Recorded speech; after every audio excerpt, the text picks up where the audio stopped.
And the king was deeply moved, and went up to the chamber over the gate and wept. And as he went, he said, "Oh, my son, Absalom, my son, Absalom, would that I had died instead of you, oh, Absalom, my son, my son." It was told to Joab, "The king is weeping and mourning for Absalom." So the victory that day was turned into mourning for all the troops.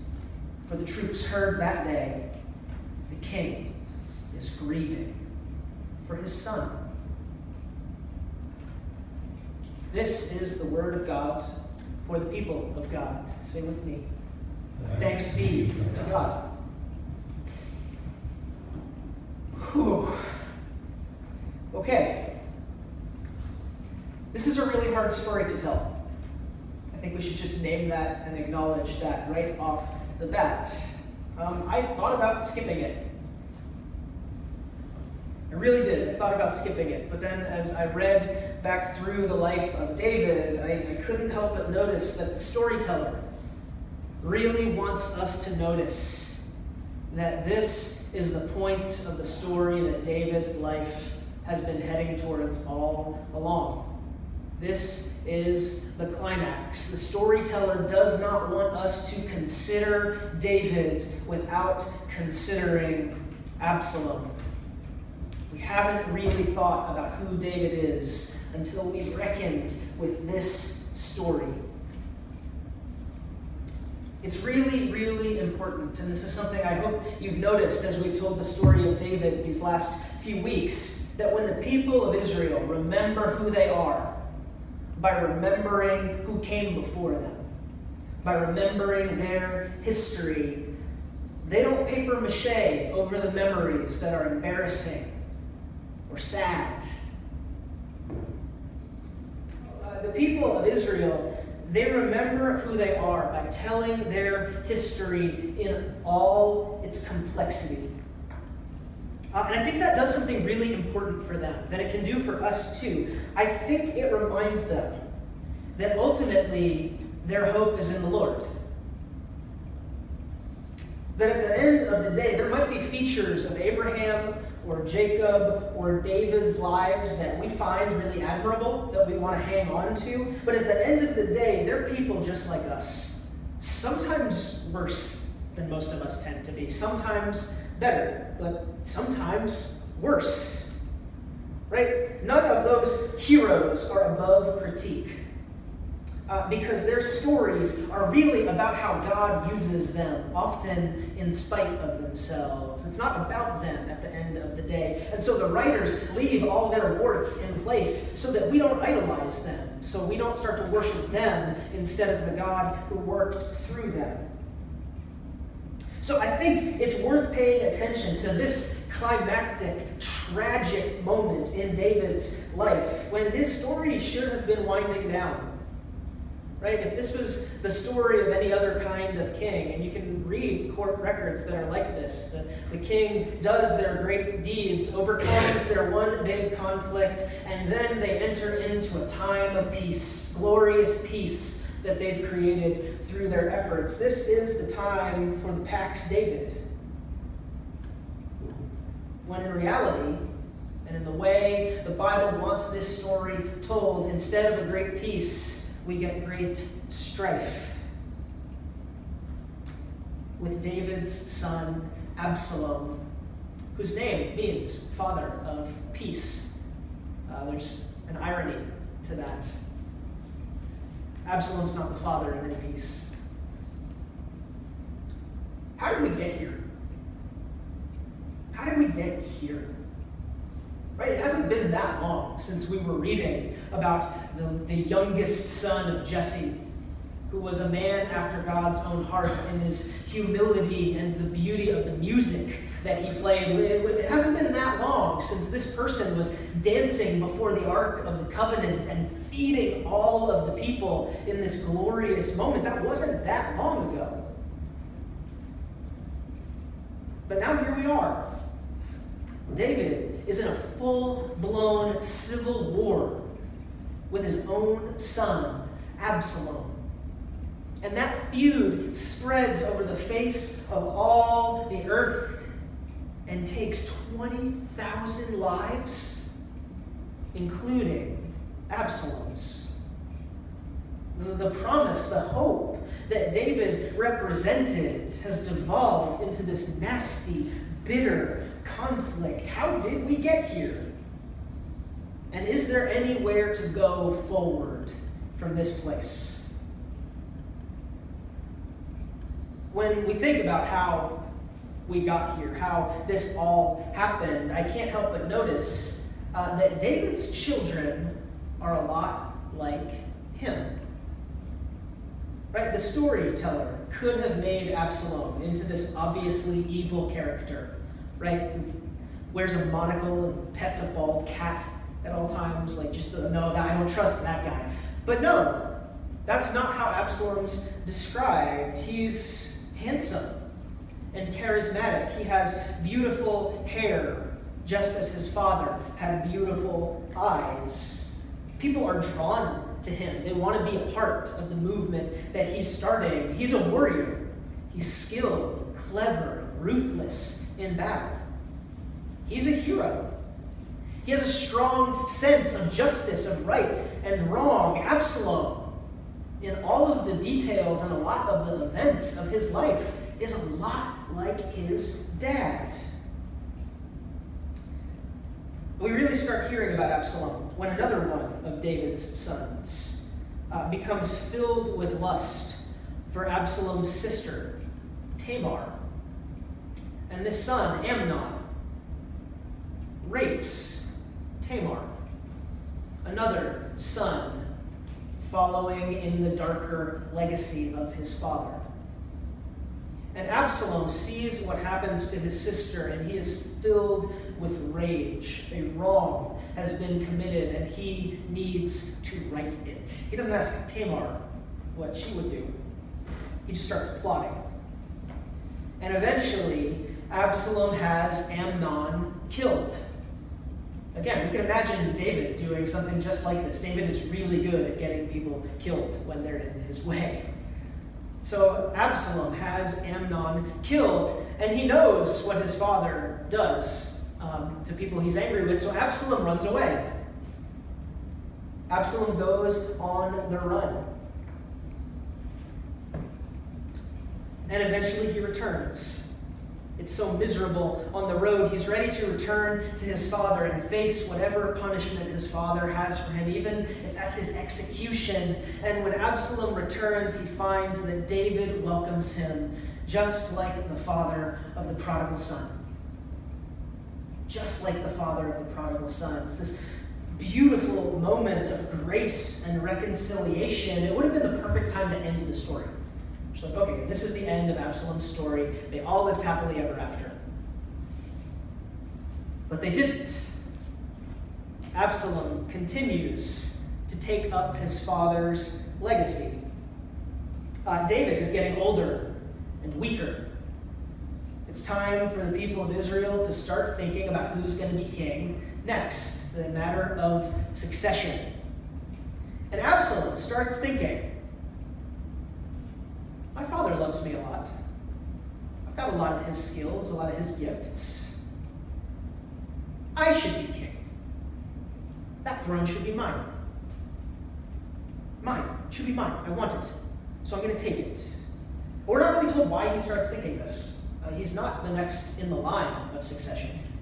But Absalom, like by some impulse, by some instinct, almost like it's something he's received from the time he was a very small boy, sees the throne and starts grasping for it.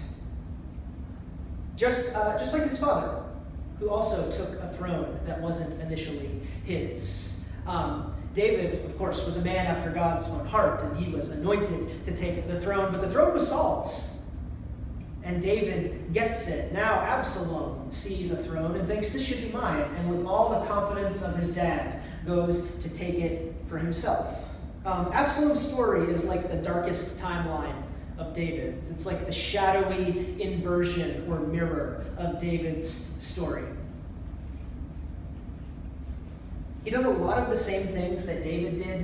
He has a lot of the same traits that David had. Right? We've seen this impulse to say mine and grab when David does exactly that to Bathsheba. Now, it's important to recognize that this isn't just something Absalom has received from David. That's what God said that kings would be like all along, right? Kind of grabbing. We're going to take your children to do our work and fight our wars. We're going to take your money. We're going to take your time. We're going to take your land. That's what kings do. This impulse to seize and take is kind of inherent to the office. And there's something about it that speaks to our humanity, too. Right? It's this ancient and horrible tradition that's been passed down to Absalom from David, but that's been passed down to both of them through the ages. Right? We've seen Pharaoh grasping for control over the people of Israel, even when God's trying to free them. We've seen Joseph's brothers grasp him and throw him down into the pit because they're afraid he's taking their father's favor. We've seen Nimrod grasp for heaven by building the Tower of Babel. We've seen Cain grab Abel by the throat because he wants God's love. And it goes all the way back to Adam, grasping for the fruit of the tree of the knowledge of good and evil, taking his chance to be like God while he's got it. There's something about this impulse to grab, to take, to usurp, that it takes on a unique form in the story of David and Absalom, but it speaks to this infection in our humanity that goes back to the beginning of time, or at least just after the beginning. Absalom takes up the family mantle, and really the mantle of history. This instinct to take, grasp, grab, protect, bunker down, do whatever I need to do to keep things the way I want them, is deeply seated in many of our souls. Absalom just has the power to do something about it. Mine. Mine. Mine. I can have more. I can rise higher. I can control my world. The matter of succession. That's what's been passed down from generation to generation. Pride opening up on envy and jealousy so that I have to protect what's mine from you. And if you're not as careful with the stuff that's mine as I want you to be, then you might just be my enemy. That's how we got here. That's how we got here. This story, it's about Absalom and David, but the conflict between the two of them opens up on these much larger, deeper rifts that exist in our hearts, in our communities, in our relationships, and ultimately between heaven and earth, too. This is the story about the ways we pass down our devastation. The ways these old patterns just repeat themselves on and on as the generations move through time.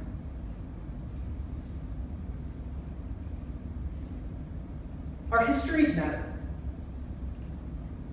Our histories matter. And not just the shiny versions of our histories that make us feel good about ourselves. Because we don't always pass down the things we intend to pass down. And sometimes, things we try not to pass down come back to us a generation later, especially when we pretend that they don't exist. My dad and I have this running joke about which of us is going to turn into my grandfather first. Because there are these features of his personality that we see in both of us. And maybe you've noticed that in your own life. There's this part of your personality and someone else points it out to you and says, oh, that's just like your mom. And sometimes that's a real honor, that's a real gift. Yeah, thank you. I love that part of my mom. But then other times, maybe you've noticed some deep anger or irritation or an anxiety about little things that maybe had annoyed you in that relative when you were younger and less worn down by time. But now that you're getting a little bit older and have been through life a little bit, you realize, oh no, I'm just like that person in just that way I never wanted to be. We got to deal, and now listen, we have to deal with that stuff. We have to wrestle with these parts of ourselves that we've received. And what's true of us as individuals is true of us as communities as well. We have received histories that press on us, that form us, even as we try to avoid them. They form us because we shape our steps to walk around them when maybe we could have walked right through the middle. Right? David repents. He tries to, anyway, but then here we are, and the next generation is abusing women and usurping thrones and taking things that don't belong to them. David's personality is showing up in his kids and wreaking havoc. The tensions of past generations is showing up again in the present, and that's what's really going on in these conflicts. David's history, which is the history of the world, shapes the next generation. It's the past showing up in the present, because really the past is just our memories we carry with us right now. Our histories matter. We pass things down, virtues and conflicts, gifts and wounds. Our histories shape us in ways that we don't always recognize or have control over. Sometimes the events that deeply wounded past generations, sometimes 3, 4, 5 generations ago, still shape us, and we don't recognize it because we don't have those experiences. We only have the stories. A group of scientists recently did a study on some mice. They stressed a group of mice, which is a really mean thing to do. But they made sure that a group of mice were constantly traumatically stressed every day of their lives. And then they bred those mice. And the next generation, they allowed to live normally. They didn't stress them at all. They treated them like normal, pampered pets. And what they found was that the second generation had the very same stress levels in all of their hormones and their behaviors as the first generation, even without the stimulus. And they followed them even along 7 generations down, and it wasn't until the 8th generation that there were no effects of the stress that pressed on the first generation, even though they didn't have those experiences. Something was passed down. I don't know if it was chemical, I don't know if it was behavioral, or how you would work out the causation of that problem, but something was passed down from generation to generation, even without the actual traumatic events. And psychologists have noticed similar effects in humans, like the generations of Jews after the Holocausts and African Americans after Jim Crow. The first generation after the trauma exhibits really the very same stress levels, the very same fight or flight influences as the generation that experienced the trauma. Sometimes history is a lot more recent than we like to think it is. Sometimes we say, oh, that was 50 years ago, that was a long time ago. No, 50 years ago is a blip. 50 years ago is yesterday in the scope of history. Our histories press upon us and shape who we are now, even when our memories are maybe different from the generations that came before us. We are ourselves, but at the very same time, we are who we are because of the histories that have shaped us. Events that happened before us affect us. Our histories matter. And what we don't deal with today will always come back bigger and meaner later. The conflicts that we put to the side and say, that's settled, we don't want to talk about it, let's just not upset anybody, they always come back bigger and uglier and meaner later. They've got to be brought out into the open.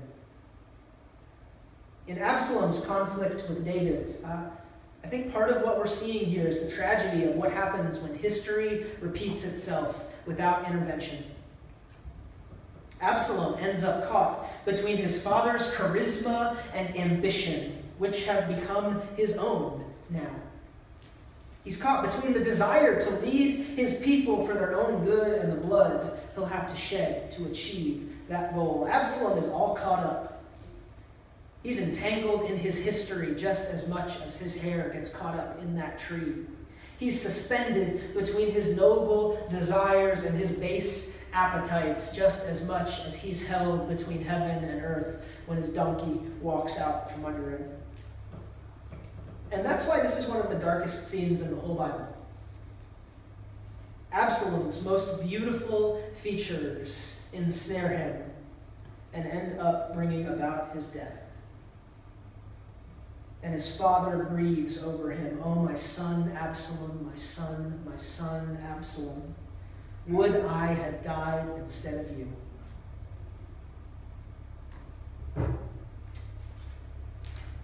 So that's how we got here. By history repeating itself. By the age-old rifts that have been with us since we went east of Eden, shaping very specific personal relationships and communities. And now the question is there anywhere to go from this place? Can God's people move forward? David can. Absalom absolutely can't. He's in a tree. Sometimes in our lives we realize what's happened only when it's too late. There are words we can't take back. There are actions we can't undo. There are abuses that can only be forgiven by leaving the abuser. There are kindnesses left undone that we can't go back and do now. Our lives are littered with these moments in our families, in our friendships, in our churches. And most of those conflicts, most of those big conflicts, they haven't really been about the thing that sparks the conflict, whatever that thing is. It's usually pretty small. It starts the conflict because it ignites some long, dormant tension that's been there all along. And that's why this story is so painful for us, 2,500 years later. Because we see the tensions in David's life from the very beginning. We see the tensions in having a king. We see the tensions in taking the promised land from people who we now have to be scared of because we took something from them in the first place. We see those tensions rip apart and destroy Absalom and David and much of Israel too.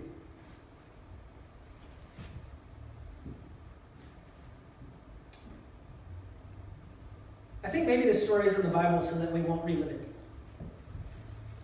There's not a lot of hope in the story itself. There's no hope in the story itself. It's one of the grimmest, darkest stories in the Bible. It makes King Lear look like a comedy. I'm sorry for 2 weeks in a row Shakespeare references.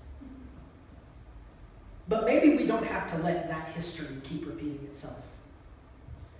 Sometimes the hope in stories like this isn't in the story itself, but in the way it makes us resolve to live differently. I think that's why the storyteller included it in the Bible. Not to say, here's an example of how things should be, but to say, hey, when you find yourselves in these kinds of situations, when you find yourselves facing succession, the passing on of what it means to be God's people from one generation to the next, remember David and Absalom. Don't do it like them. You can do it differently. When David is lamenting his son, there's this really interesting line where he says to himself, "Would that I had died instead of you." After the fact, David wishes that he could have stood in for his beloved child, that he could have taken off his crown, taken off his prestige, and just been a parent. Looked his son in the face and remembered, oh yes, that's my son. That's my son who I'm so angry with right now. That's a person. Maybe we need to talk about this. David wishes that he would have humbled himself to the point of death, even death on a tree. And I think this is so interesting and so tragic because it's the very opposite impulse as what he passed down to Absalom. Right? This isn't grabbing and taking. This is emptying. This is pouring out. This is loving. Would that it had been me instead of you. If I could do this again, I would stand in your place. I would look at you with empathy rather than anger. This story is sad because at this moment it's too late. And that's the tragedy, that David realizes how things could have been different only by hindsight. But this hindsight is also foresight. It allows us to look forward in our own hearts and our own communities and say, hey, how can we deal with these kinds of things differently? How can we move forward differently? Would that I had died instead of you. This is the very kind of life that David's descendant, Jesus of Nazareth, will come to live. Right? It's the kind of life that Jesus invites his followers to live too. There is no greater love than this, that one should lay down their life for kindred. Would that I had died instead of you. Would that I had let go instead of grasping. Would that I had taught you that letting go is something you're going to have to practice every day of your life, because grasping is a habit we've been learning since the very beginning. The storyteller gives us this painful story so that we'll learn from this history, so that we will choose love instead of pride, so that we will practice a different kind of life, so that we're ready to do different things when the heat turns up. We can practice something different. David and Absalom's story is sad, but it's not necessary. It didn't have to be that way. It doesn't have to be this way now, but that'll take practice. Take practice to be that kind of people and that kind of community. Practice like confession and lament, where we bare our souls honestly about the ways that we are grieved and have grieved each other. Practices like charity, where we give of ourselves to remember that we're not in control of the world. Practices like asking forgiveness, saying, please be patient with me. Practices like reading these stories where we say that even our biblical heroes weren't always so great. So maybe my heroes, including the hero that is me, maybe they all deserve some healthy skepticism too. Right? All of these practices are here and have been given to us to teach us humility. Right? They don't undo all of the other habits that we've received, but they might let us make a start, a new start in God's grace. Some of us have received a lot of the same habits that Absalom received from David, to take and grasp and protect. But we've received other gifts too, as Christians and as a church, that could let us pass on another way of life. Succession, the movement from one generation to the next, it doesn't have to go the way this story goes. It can go the way it goes in the Gospels, where Jesus breathes upon Peter 3 times and says, feed my sheep. 3 times for every time that Peter had denied Jesus earlier. That's also a kind of succession, a handing down of the future. This is a really hard story to tell. But we've all got stories that are really hard to tell. Moments that are like these black holes in our lives and our communities, empty but dense, that we find ourselves circling around even as we avoid them.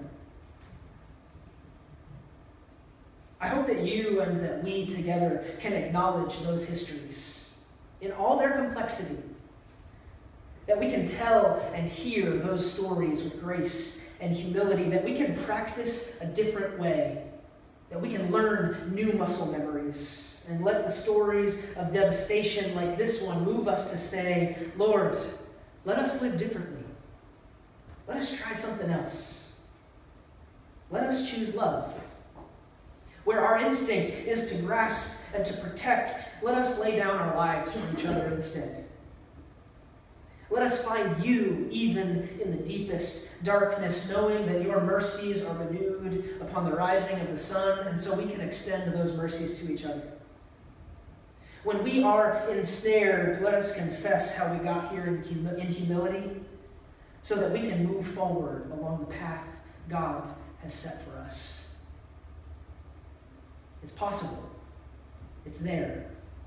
But we have to practice it and we have to choose it. May it be so.